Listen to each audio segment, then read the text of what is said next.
Also going to tell you that Think and Grow Rich, you should throw away any version that you have in your home that's not this version. The 21st Century Revised Edition of Think and Grow Rich. My personal opinion, I'm not speaking on behalf of any company or any book. I'm telling you this is the most easily readable and the most easily understood version of Think and Grow Rich, and it'll bring you success like you've never seen before, as long as you're willing to commit to what comes out of it. 2 words in there: burning desire. A burning desire to have the things you want in life.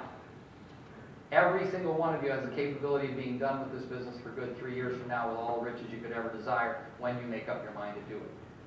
You don't have to go looking for greatness or happiness. It's already in you. It's your decision as to when to bring it out.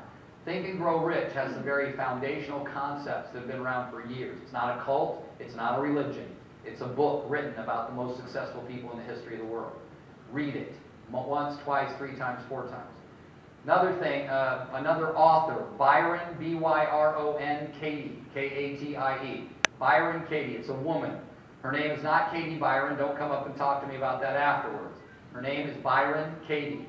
The book is Loving What Is. Loving What Is. This is a book about accepting what's happened to you up till now and being willing to get past it and move forward. Understanding that what should have happened, listen carefully, what should have happened, did. I should have been there earlier. I should have gone earlier. I should have worked harder. What should have happened did. What could have happened may not. What could have happened may not have happened. What should have happened did. Accept it, move on. What did you learn from it? It's a lot like So What, Now What, just a little more complicated. All right? The other thing I want you to think about is, what do I enrich my daily life with? I told you earlier today, Johns Hopkins University says you have approximately 65,000 thoughts. Oh, I don't know that I told you that earlier today. I might have told them last night at dinner. But Johns Hopkins University said the average human has about 65,000 thoughts a day. Up to 45,000 of them are automatic thoughts that you've had days before and are typically negative. Why? Because they're automatic and they're systematic and you don't have control over them. Remember that your conscious mind acts at nine functions a second. Your subconscious mind, 750,000 functions a second. Your subconscious mind is operating most of those negative thoughts. I want you to think for a minute, how great would my life be if I were in charge of my thoughts? There's a little tiny book that's 40-something pages, this big, on most bookshelves. You can find it this big or bigger. It's still very short. It's called As a Man Thinketh by James Allen, written in 1908. A little bit tough to read because of the English in there, yet you get the thinking. That it's your ability to think and how you think that creates what you want in life. James Allen, As a Man Thinketh.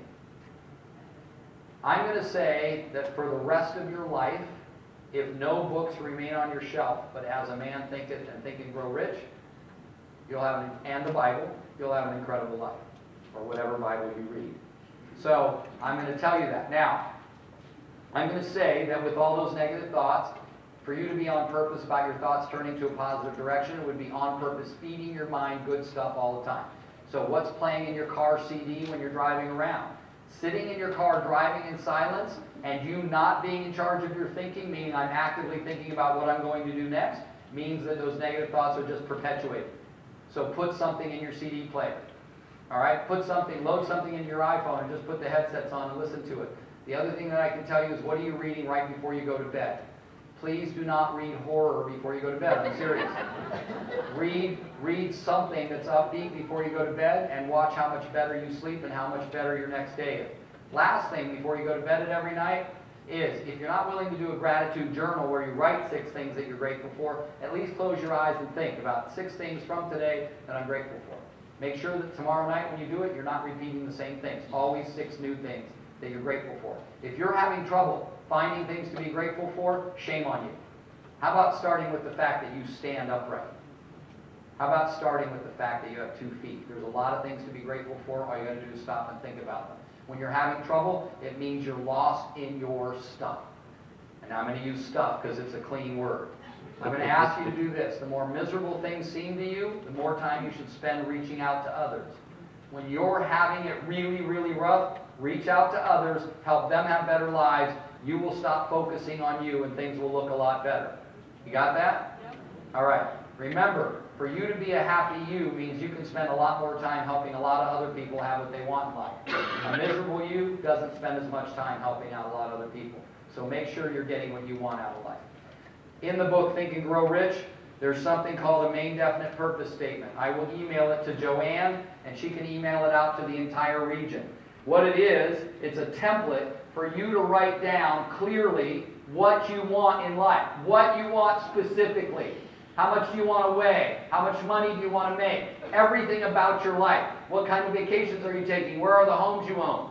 That's something that I want for you. I want you to be so freaking clear on what you want that when somebody says what you want in life, you can say it. I want a 2-story home. It's got a roof. It's lined in this bronze color. The garage door is wooden. You know, everything like you can picture it. Not just a board at home that you call a vision board, but you say it out loud twice a day. In front of a mirror or to somebody that you know and love and care about. I'll send you the template. It's going to be up to you to fill it out. And keep rewriting it until it has emotion when you hear it said by you. And nobody gets to judge what you write on it but you. And you saying it out loud is a risk for yourself and the people standing in your household. I read this every morning in the morning, and I read it every night before I go to bed. The bottom part that will be on that I send to Joanne is called the self-confidence formula. You don't mess with that. You just read it the way it is. Again, from the book Think and Grow Rich. Think and Grow Rich was ordered to be written by Andrew Carnegie. Andrew Carnegie hired Napoleon Hill, who was a journalist at a local newspaper. Andrew Carnegie is considered to be the wealthiest man that ever lived on the face of the earth, ever. If his wealth was transferred in today's values, he'd be 7 times richer than Bill Gates. All right? That's how much wealth that man created. And he said, I want you to do a 15-year study on the most successful people that ever lived on the earth. And those still living. And that's what Napoleon Hill did. That's why that book is so invaluable. All right, so I'm going to read you just a portion of this so you get an idea. I'm not going to read it off the paper. Why? I say this every morning and every night. It's not like I don't know it by heart by now. But what I want you to think for yourself is listen to the specificity. Be so clear that you know what you want, and please don't lose sleep over the how. The more you believe in yourself and having what you want, the more it will show up. The hows will show up. You'll be scrubbing your hair in the shower in the morning, a how will show up. You'll meet someone and they'll say, this is this, and you'll go, oh my God. Last thing, be the kind of person that others will want to root for your success. Be the kind of person where others will want to root for your success. And then share your vision with them. And ask them to share theirs with yours. The more people you enroll into your vision, the more opportunity you have for that vision to come true. It's almost the end of 2010. You have an opportunity right now to make a decision to change 2011 so that you'll look back and always say, I'm glad I did, versus I wish I had. It's December 31st, 2012, and I, Rick G. I'm so happy and grateful now that I'm receiving $100,000 per month in residual income from all of my businesses combined. I easily and effortlessly accomplished my 3 threes, 3 new contacts per day, 3 recruiting 3-way calls per day, and 3 new business associates each week. I experience joy each day knowing that what I am doing is being of service to others and to myself. I am now an internationally known speaker and author, traveling the world and motivating people to change their lives for the better. I earn over $25,000 per engagement. I'm an example of discipline, integrity, and clear intention in my life. I am improving daily as a Christian, as a leader, as a partner, and as a family man. And as a result of my genuine efforts and my willingness to do what I say I will do, I'm now free to travel the world, invest in businesses and real estate whenever and wherever I please. I do so with the love of my life and the most amazing partner ever. We share the passion of writing, speaking, and each other's company and the thrill of total relaxation. We own homes in Northern California, South Africa, and Greece. And Maine. Pardon me? And one in Maine. All right, one in Maine.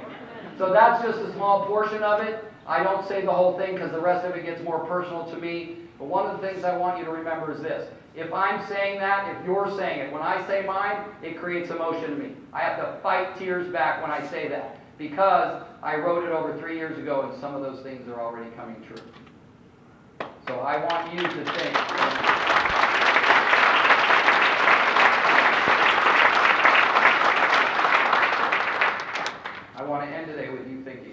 create for yourself. And stop beating up on yourself. Give yourself credit for what you're doing and go out and create an amazing life. God bless you. See you next trip.